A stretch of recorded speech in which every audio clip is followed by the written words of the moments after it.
Hi y'all, I'm Amber, welcome back to Cat Reads, and today I'm going to be sharing with you what I plan to read next. But before I do that, I wanted to mention two changes that I plan to do. One video making wise and one reading wise. And I know you probably don't care, but the reading one, I did mention something about what I was doing, changing what I was reading in my wrap up, and I wanted to talk about that again because I changed it again. And the only reason why is because when I was thinking about the library books, they only give you 2 weeks to read them in, and I only am able to read one book a week. So I can't just borrow a pile of books and expect myself to get through them in 2 weeks time. It will never happen. I had mentioned that I was going to go back and forth between a pile of library books and a pile of my own books, but because of the fact that it wouldn't work for me to have a pile of library books and be able to read all of them in 2 weeks, what I plan to do is I'm going to be only borrowing 2 books, and in what I plan to read next videos, you'll see those 2 books plus the 6 books that I plan to read from my own shelves. The second thing that I'm changing, it has to do with how long my wrap-up was. I am one of those people who can't watch really long videos, especially when it comes to people just talking at the camera. Like, I just zone out for some reason, especially if it's like super long.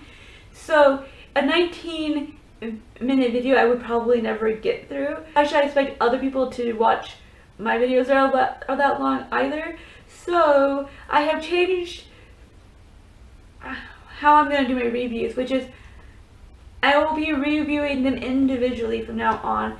I didn't really like doing that because I thought that I wasn't really talking about them enough to warrant an individual review, but as I was editing that video I realized that I do go into a lot of detail for each book, and I can't stop myself from doing that. Like, it's just not something that's in me to be able to shorten or summarize my thoughts. It's very hard for me, so even if it seems like it's going to be a short individual review, I will do that if I have something to talk about. I'm going to try to have a video up once a week, but it might not happen because I'm not going to always have a review since I reread my books.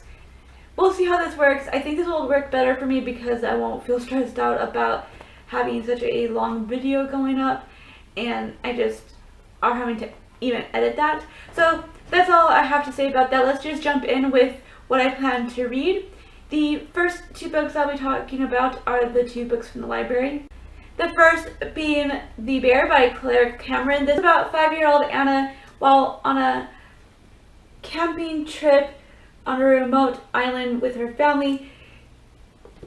She wakes up to hear her mother screaming to find out a rogue bear has attacked her family, and her brother are the only ones left alive after that attack, I believe, and it's about how they survive in the wilderness. I don't know how realistic this is because bears don't naturally attack unless they're provoked. They tend to stay away from you. You know, they might go and steal your food, and if you're reckless enough to leave your food willy-nilly about, then they're going to go and try to go after that. But they're not going to attack you unless they feel like you're threatening them. So I'm very hesitant about this in how she's going to pull off the bear attack in a realistic manner because I have my issues. We'll see what I think about it. I've heard a lot of good things about this. I'm not really a fan of narratives that are told through the child's eye, but I heard that this isn't as hard to get through, so yeah, we'll see. The last library book that I will be reading is Band of Brothers by Stephen E. Ambrose. This is nonfiction about the Easy Company, who alongside other companies were parachuted down on D-Day, and it's all about that day, I believe, and how they spearheaded a counter-offensive and take over and capture Hitler's Bavarian outpost, even though they were outnumbered. I did try to watch the miniseries and I didn't really go for it because I feel like they could have condensed it a little bit more, and also they had actual interviews from actual people, and we only get like half a minute worth of it. So that was something that really peeved me off, because I wanted, you know,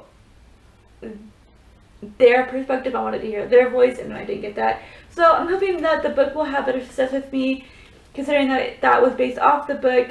I believe that maybe I'll get some information, but I did not expect it to be this short. Like, with everything that that this author could talk about in just everything that happened, and this is what he comes out with.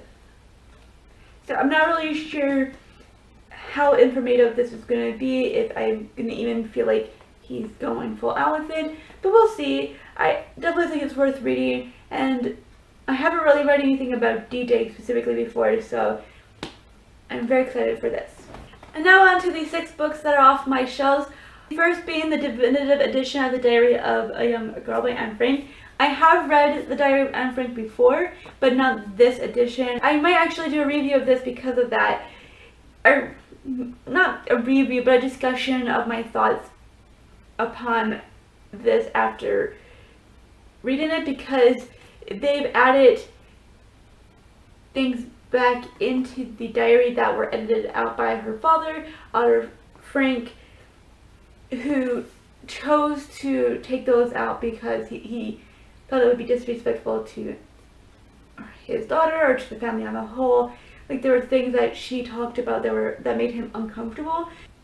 So I am very curious to see what those things that made him uncomfortable were, and to see if what those entries are taken out, if they add anything more to who Anne Frank was, and what their family was like on the whole, and their experiences when they were hiding out, if it adds anything to that.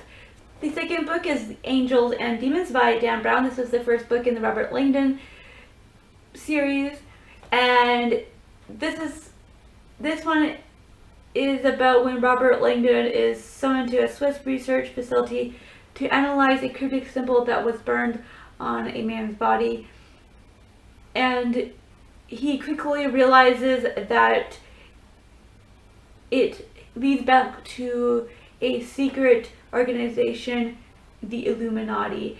I absolutely love this book. This is, of course, going to be a reread. I think I've read this at least 3 times already, and I absolutely love this one. This is my favorite out of the 4. So very much looking forward to picking this up again. I will also be picking up the first 4 books in the Anne of Green Gables novels by Ella Montgomery. Y'all know how much I absolutely love these books. I have to at least read them once a year, and they just like warm my soul every time I read them. I love Anne, I love Diana, I love Gilbert. It's just all these characters. It's just like going home when I read them again. So I'm just very excited to pick these up again. I think this will actually be my second time rereading these books this year. So that being said, the first 4 books are Anne of Green Gables, Anne of Avonlea, Anne of the Island, and Anne of Windy Poplar. So that is what I plan to be reading next. Tell me down below if you've read any of these, specifically the 2 books that I got from the library. I would love to hear if you like them or not. You know, your thoughts if you have. Just, of course, please no spoilers. But I would also love to hear from you what you plan to read in the coming month. Thank you all so much for watching, and keep smiling.